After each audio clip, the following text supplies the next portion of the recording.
One eternity later.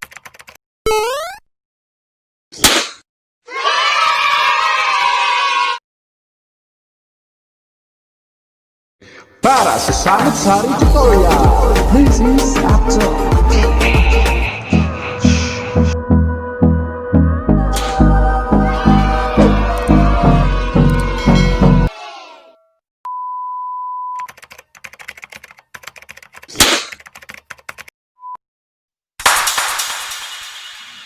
Step 1. Pumunta sa inyong Play Store.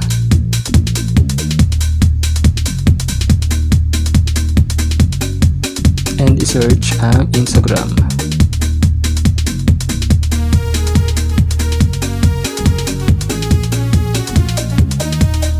Once na nasa Instagram na kayo, i-update lamang to. So, click nyo lang yung update. And hintayin hanggang matapos. At dahil ito ang kanilang 10th year anniversary, as a treat, binibigyan nila ang kanilang user ng option para palitan ang kanilang Instagram icon. So, yan guys, hintayin lang natin hanggang matapos ang update. So, open nyo lang yung inyong Instagram.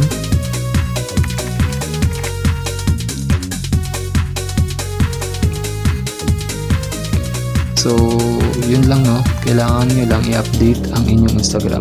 So, kung hindi nyo to din susundin, hindi nyo makikita or hindi nyo malalaman kung paano palitan ang inyong Instagram icon. So, step 3, pumunta tayo dyan sa inyong settings. So, once na nasa settings na kayo, dito ay medyo naguluhan pa ako kung paano nga ba mapapalabas yung Instagram logo, nabubulol pa. Diba galit na galit, gustong manakit. One eternity later.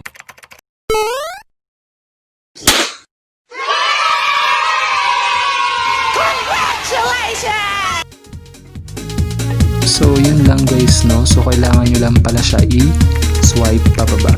So ayan, makikita nyo na ngayon yung classic IG icons ng Instagram. So makikita nyo dyan yung inyong Instagram icons. So meron tayo dyang classic 2,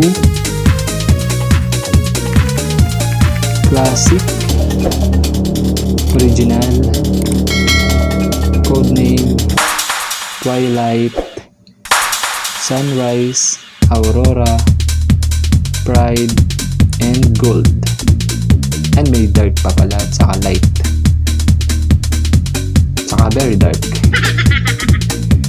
So, syempre, click nyo lang yung napili nyong Instagram icon and then add.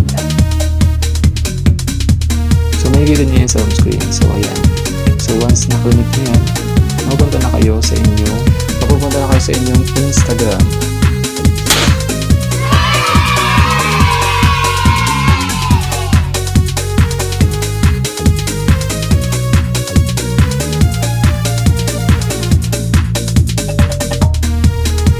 Para sa samot-saring tutorial, this is Apptokph.